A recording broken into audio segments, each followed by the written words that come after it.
Hello आणि नमस्कार. मी सुवर्णाचे जग या आपल्या मराठी यूट्यूब चॅनलमध्ये तुम्हा सगळ्यांचं मनापासून खूप खूप हार्दिक स्वागत करत आहे.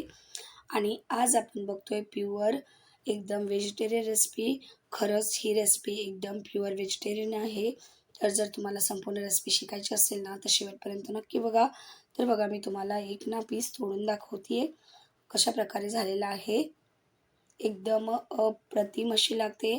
तर जे लोक व्हेजिटेरियन आहेत त्यांना तर ही रेसिपी माहितीच असेल की आज आपण बनवतोय एकदम व्हेजिटेरियन स्पेशल रेसिपी, ते म्हणजेच केळ्याची काप. आणि हे बनवायला खूप सोपे आहेत. तर जर तुम्हाला संपूर्ण रेसिपी बघायची असेल तर प्लीज व्हिडिओला शेवटपर्यंत नक्की बघा. चला तर मग रेसिपीला सुरुवात करूया. तर मी सुरुवातीला बघा 1 चमचा लाल तिखट घेतलेला आहे, अर्धा चमचा हळद घेतलेली आहे, 1 चमचा जिरा पावडर घेतले, 1 चमचा धने पावडर, त्यानंतर अर्धा चमचा मी इथे घेतलेला आहे गरम मसाला आणि 1 चमचा मी इथे आले लसूणची पेस्ट घातलेली आहे, चवीपुरतं मीठ घातलेलं आहे. आता इथे आपल्याला घालायचे 2 मोठे चमचे बेसनचे पीठ आणि हे सगळ्याला काय करायचं आहे, चिंचेच्या गुळमध्ये मिक्स करून घ्यायचं आहे. तर चिंचेचं पाणी मी करून घेते आहे. सुरुवातीला मी चिंच भिजवून ठेवली होती एक 10-15 मिनटं अगोदर. तर बघा, चिंच व्यवस्थित भिजले तर ते पाणी इथे आपल्याला घालायचं आहे. म्हणजे हे जवळजवळ 1-2 चमचे आहे. त्यानंतर मी बारीक चिरलेली कोथिंबीर घालते आहे आणि सगळ्याला मस्त मिक्स करून घ्यायचं आहे. आणि आपल्याला एकाची थिक पेस्ट बनवून घ्यायची आहे. तर जर गरज वाटलीच तर थोडंसं पाणी इथे आपण घालू शकतो. आणि आज आपण जी रेसिपी बनवणार आहोत खरंच खायला एक नंबर लागते आणि कोणी म्हणणारच नाही की हे व्हेजिटेरियन रेसिपी आहे. कारण एकदम दिसायला तर अगदी दिसतेच एकदम नॉनव्हेजसारखी, पण चवीला सुद्धा तशीच आहे. तर बघा, यामध्ये मी ना थोडं थोडं पाणी घालून पेस्ट बनवून घेतलेली आहे. आता मी अर्धी वाटी रवा घेतलेला आहे, त्यामध्ये घालते आहे 1 चमचा लाल तिखट, अर्धा चमचा हळद आणि चवीपुरतं मीठ. आणि सगळ्याला काय करायचं, आपल्याला मिक्स करून घ्यायचं आहे. कारण आपल्याला केळाचे काप यामध्ये डिप करून घ्यायचे आहेत. त्याने काय होतं, याची चव भन्नाट येते आणि एकदम कुरकुरीत क्रिस्पी असे होतात. त्यात आपल्याला केळं कापायचे आहे. तर त्या अगोदर मी हाताला तेल लावून घेते, म्हणजे काय होईल की याचा जो चिक आहे तो हाताला चिपकणार नाही. तर मी तेल लावून घेतलेलं आहे. त्यात इथे मी 4 केळ्यांचा वापर केलेला आहे. ही कच्ची केळी आहेत. तर बघा, यांना असं व्यवस्थित काय करायचं, आपल्याला कापून घ्यायचं आहे आणि यांची साल व्यवस्थित काढून घ्यायची आहे.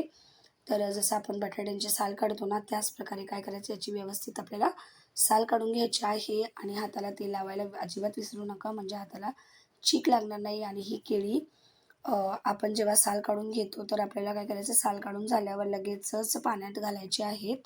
तर बघा, अशा प्रकारे आपलं केळ्याचं साल काढायचं आहे. आतमधलं व्हाईटवालं पोर्शन आपल्याला दिसलं पाहिजे आणि हिरवंवालं पूर्ण काढून टाकायचं आहे. तर आता याचा वरचा भाग आणि देठाचा भाग काढून घ्यायचा आहे.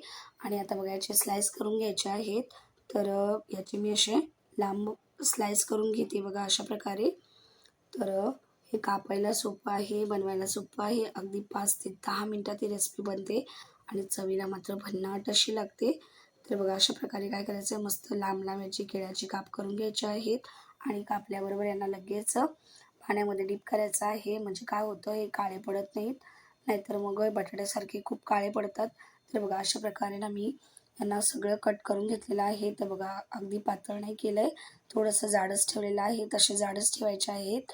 आणि आता आपले केळ्याचे काप करून झालेले आहेत. तर आपण जे पेस्ट बनवून ठेवली होती ती मी घेतलेली आहे. तर आता काय करायचं, आपल्याला एक एक पीस असा उचलायचा आहे केळाचा आणि पेस्टमध्ये व्यवस्थित बुडवायचा आहे. आणि दोन्ही बाजूने काय करायचं आहे, व्यवस्थित त्याला ही पेस्ट लावून घ्यायची आहे. तर अशा प्रकारे काय करायचं आहे, दोन्ही बाजूंना पेस्ट लावून घ्यायची आहे. आणि हे बघा, अशा प्रकारे काय करायचं ना, याला पूर्णपणे कोट करून घ्यायचं आहे, जेणेकरून आपण यावरती रवा लावणार आहोत ना, तो व्यवस्थित चिपकला जाईल.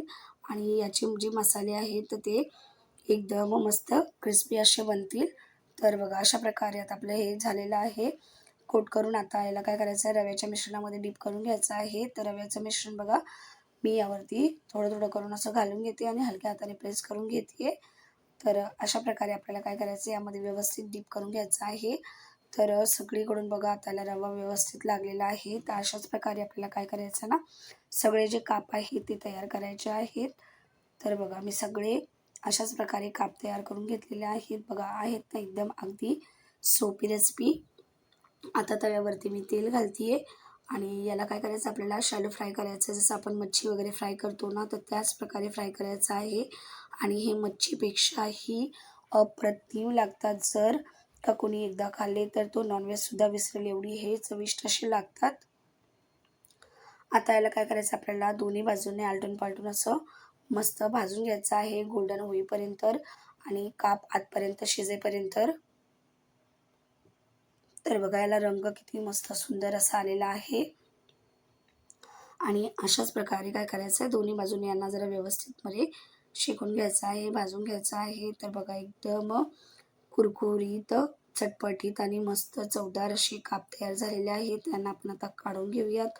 तर बघा दिसायला एकदम अप्रतिम दिसतात आणि चवीला तर विचारूच नका, एवढे टेस्टी लागतात. तर प्लेटिंग करून घेऊयात याची. तर बघा मी याची प्लेटिंग करून घेतलेली आहे आणि दिसायला बघा किती मस्त दिसतात. कोणी म्हणणारच नाही की हे तुम्ही व्हेज बनवलेलं आहे. कुणीही बघताना हेच म्हणेल की हे नॉनव्हेज आहे आणि खाल्ल्यानंतरसुद्धा त्यांना कळणार नाही की हे व्हेज आहेत की नॉनव्हेज, कारण याची जी चव असते तर ती अप्रतिम लागते. मच्छीची चवसुद्धा यापुढे फिकी आहे, एवढे हे अप्रतिम लागतात. बघा मी तुम्हाला तोडून दाखवते. तोडल्यानंतरसुद्धा हे ओळखत नाहीत की हे केळ्याचे काप आहेत की मच्छीचे. तर बघा किती मस्त एकदम मच्छीच्या तुकड्यासारखे हे तुटत आहेत. तर बघा अप्रतिम अशी आपली रेसिपी तयार झालेली आहे. तर जर तुम्हाला माझी रेसिपी आवडली तर प्लीज व्हिडिओला लाईक करा, शेअर करा, कमेंट करा, सबस्क्राईब करा माझ्या चॅनलला अशाच सोप्या रेसिपी बघण्यासाठी.